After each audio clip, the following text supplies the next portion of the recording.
Praise the Lord. எல்லாரும் எப்படி இருக்கீங்க? நல்லா இருக்கீங்களா?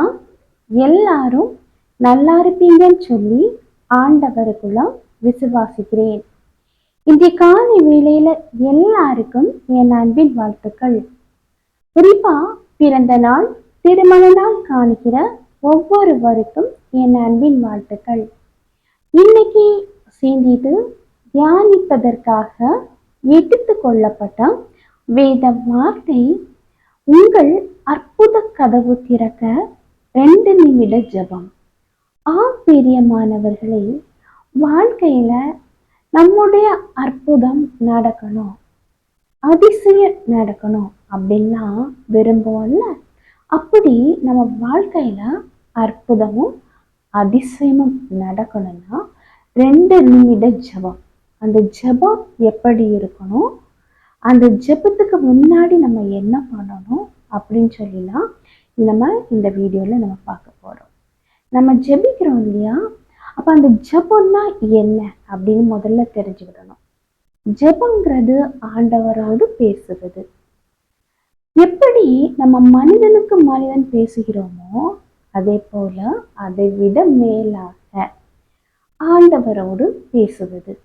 இப்போ நம்ம ஆண்டவரோடு பேச தொடங்குறதுக்கு முன்னாடி நம்ம பரிசுத்த தேவன், நம்முடைய ஆண்டவராகி இயேசு கிறிஸ்து, அந்த பரிசுத்த தேவனை நம்ம தேடுறதுக்கு முன்னாடி நம்ம பரிசுத்தப்படணும். நம்முடைய பாவங்களை எல்லாம் ஆண்டவர் சமூகத்துல அறிக்கையிட்டு நம்ம ரட்சிப்பு பெற்றுக்கிட்டு தான் நம்ம அந்த ஜெபத்தை செய்யணும். அப்போ நான் எந்த ஒரு பாவம் செய்யலையே அப்படின்னு சொல்லி சில டைம் யோசிப்பாங்க சிலவங்க. இந்த உலகமே பாவம் நிறைஞ்ச உலகம் தானே, இந்த உலகத்துல இருக்கிற நம்மெல்லாம் என்னது பாவி. அப்போ அந்த பாவம் நம்மளை அறியாம ஏதாவது ஒரு பாவம் நமக்கே தெரியாம செய்திருப்போம். நம்ம ஜெபத்தை செய்யறதுக்கு முன்னாடி ஆண்டவர் சமூகத்துல நம்ம பாவங்களை அறிக்கையிட்டு நம்ம ரட்சிப்பை பெற்றுக்கிட்டு இந்த ஜெபத்தை செய்ய தொடங்கணும். அதே போல ஜெபம் பண்ணுவதற்கு முன்னாடி நம்ம மனசு அலைப்பாயக்கூடாது. என்ன நீங்க யோசிக்கலாம், அலைப்பாயதுன்னா என்ன அப்படின்னா, நம்ம ஜெபிக்க உட்காரும் போது நம்ம சரீரம் உட்கார்ந்து இருக்கோம், ஆனா நம்ம எண்ணங்கள் என்னது பல உலக பிரகாரமான சிந்தனையில இருக்கும். இதுதான் என்னது மனசை அலைப்பாய வைக்கிறது. அப்போ நம்ம அதை ஜெபம் செய்யறதுக்கு முன்னாடி நம்ம வாழ்க்கையில அதிசய கதவு திறக்கணும், அற்புதத்தின் கதவு திறக்கணும் அப்படின்னு ஆசைப்படுறோம்னா நம்ம ஜெபிக்கும் போது அந்த ஜெபம் என் ஒரு மனதோட இருக்கணும். குறிப்பா சொல்ல போனா என்ன தேவைகளுக்காக நம்ம ஜெபிக்கிறோம், எதற்காக ஜெபிக்கிறோம், அதுல கிளீனா ஒரு முடிவு நமக்கு தெரியணும். ஏதோ ஜெபிக்கிறோம், எல்லாரும் ஜெபிக்கிறாங்க அதனால நானும் ஜெபிக்கிறேன் அப்படி இல்லாம நம்ம என்ன பண்ணோம்னா ஒரு முடிவோட, ஒரு கரெக்டான ஒரு முடிவோட, ஒரு தெளிவா நம்ம அதை ஜெபிக்கணும். அதே போலதான் வாழ்க்கையில பல பிரச்சனைகள் இருக்கும், பல போராட்டங்கள் இருக்கும், எல்லாத்தையும் மனசுல போட்டு குழப்பி வச்சுட்டு இருப்போம். அப்போங்கும்போது அங்க ஒரு மனசு வராது. இப்போ முட்டங்கால் போட்டாலே மனசுல இருக்கிற அந்த கவலைகள் தான் என்ன செய்ய மேலோங்கி வரும்.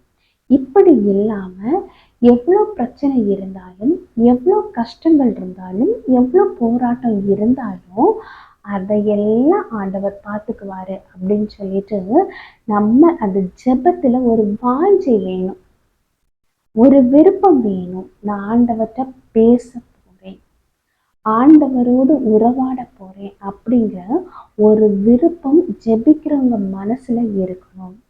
ஏனோ தானோ விருப்பமே இல்லாம நம்ம ஜெபிக்க கூடாது.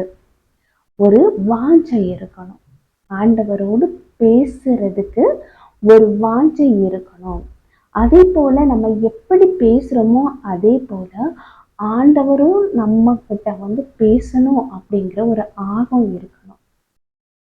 இப்படி அந்த ஆர்வங்கள் எல்லாம் இருந்து விருப்பத்தோட, மன மகிழ்ச்சியோட, 1000 பிரச்சனைகள் இருந்தாலும், போராட்டங்கள் இருந்தாலும், கவலைப்படாம எல்லாம் ஆண்டவர் பார்த்துக்குவாரு அப்படிங்கிற ஒரு விசுவாசத்தோட, மன மகிழ்ச்சியோட ஆண்டவற்ற நம்ம என்னது ஜெபிக்கணும். ஃபார் எக்ஸாம்பிளுக்கு சொல்றேன், நம்ம ஒரு வீட்டுக்கு போறோம். ஒரு பெற்றோரோட வீட்டுக்கு ஒரு பிள்ளை போகும்போது, நம்ம அம்மா அப்பாவை பார்க்க போறோம் அப்படிங்கிற ஒரு மன சந்தோஷத்தோட போவாங்க.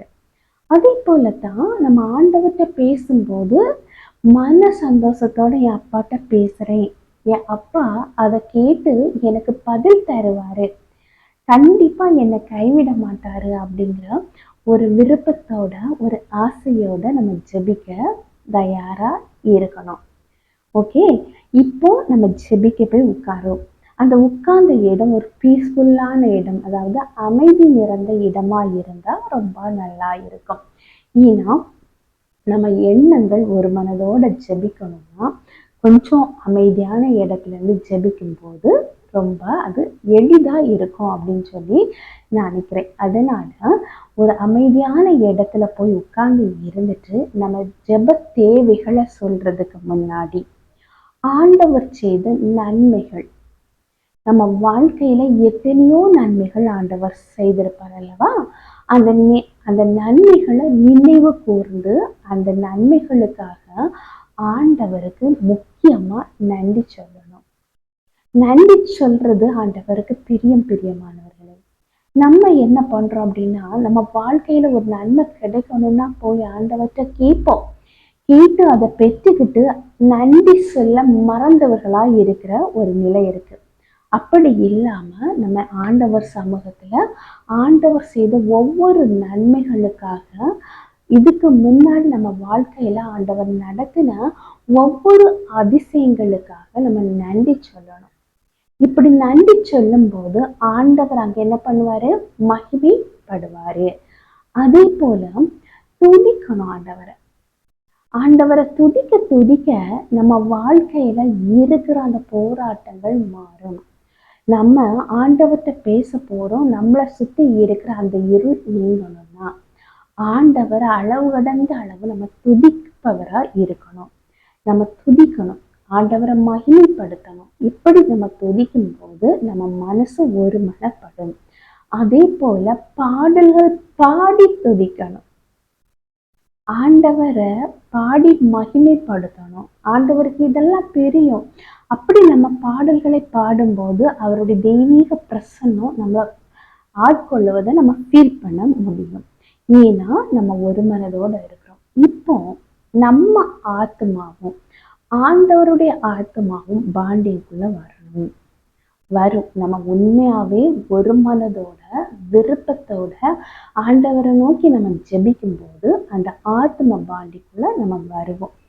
வந்த பிறகு நம்ம வாழ்க்கையில முதல்ல ஆண்டவன் கிட்ட நான் இதை சொல்ல போறேன், என் வாழ்க்கையில இருக்கிற அத்தனை பிரச்சனைகளை நான் சொல்ல போறேன், எனக்கு அந்த வாழ்க்கையில இருக்கிற பிரச்சனைகளை நீக்கி எனக்கு ஒரு அற்புதத்தை ஆண்டவர் செய்வார் அப்படிங்கிற ஒரு பெரிய விசுவாசம் நமக்குள்ள இருக்கணும்.